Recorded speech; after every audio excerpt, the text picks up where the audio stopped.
د وطن سره به ډېر خلک مینه کوي خو اوس هم داسې غازیان موجود دي څوک چې په تېر وختونو کې د ملک لپاره جنګېدلي.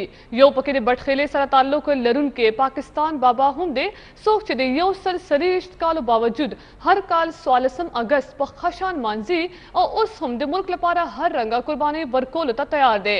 په دې اړه ګورو د عمران زریاب دا رپورټ.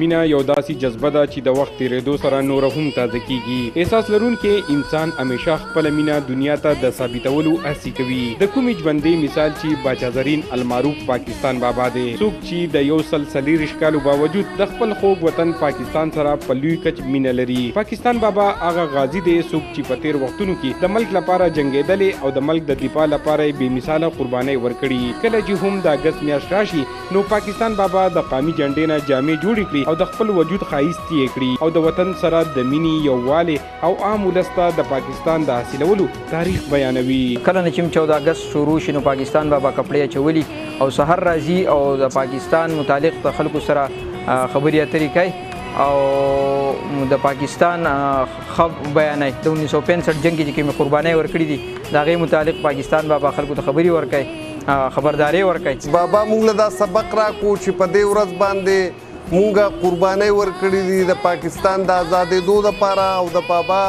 دا د زړه ارمان دی چې په دې کې د پاکستان ټول خلک د پاکستان ټول وګړي دا خوشحاله او ښاد او آباد دي.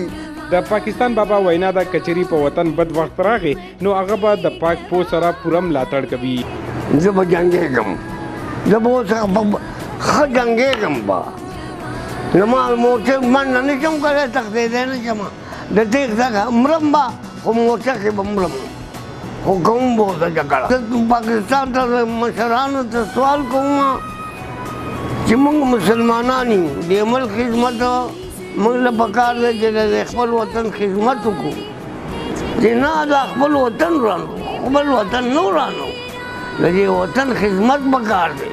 د پاکستان دپاره مې دا ارمان دی چې په پاکستان کې موږ مسلمانان یو الله به داسې کلمه کړي چې د الله قانون پکې راشي. د پاکستان بابا د ملک سره بې کچه مینه دا خبره په ډاګه کوي چې د پاکستان جوړولو لپاره زموږ مشرانو لوی قربانۍ ورکړي باید چې نوې نسل یې قدر وکړي. باچا زرین المعروف پاکستان بابا هر کال 14 اګست په ښه شان مانځي او دا د ژوند د ټولو نه یو لویه خوش قسمتي ګڼي. عمران دریاب، خیبر نیوز، مالکان.